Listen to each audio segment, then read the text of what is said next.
శ్రీమాత్రే నమః. సౌందర్యలహరి 93వ శ్లోకం.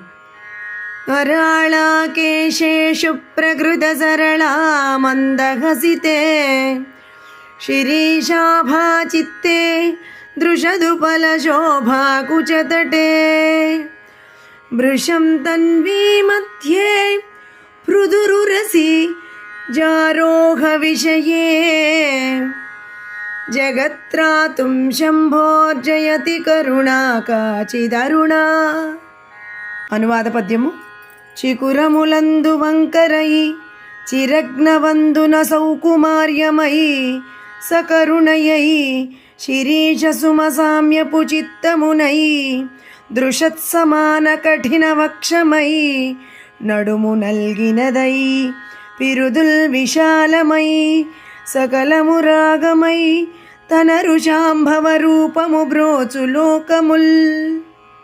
తాత్పర్యము.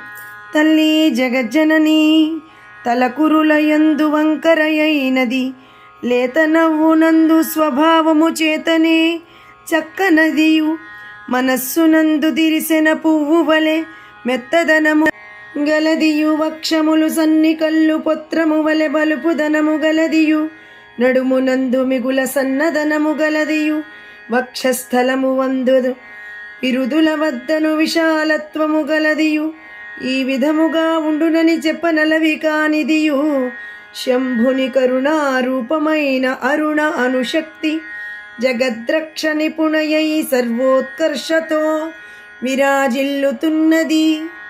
అంటే నిండుగా కరుణ నిండిన దివ్య మంగళ విగ్రహమే అమ్మవారు. అందువలననే ఆమెను అరుణాం కరుణా తరంగితాక్షీమని ధ్యానించుట. ఓం నమః శివాయ. ఓం శ్రీమాత్రే నమః. ఓం శ్రీ కాత్యాయన్యై నమో నమః. ఓం నమః శివాయ.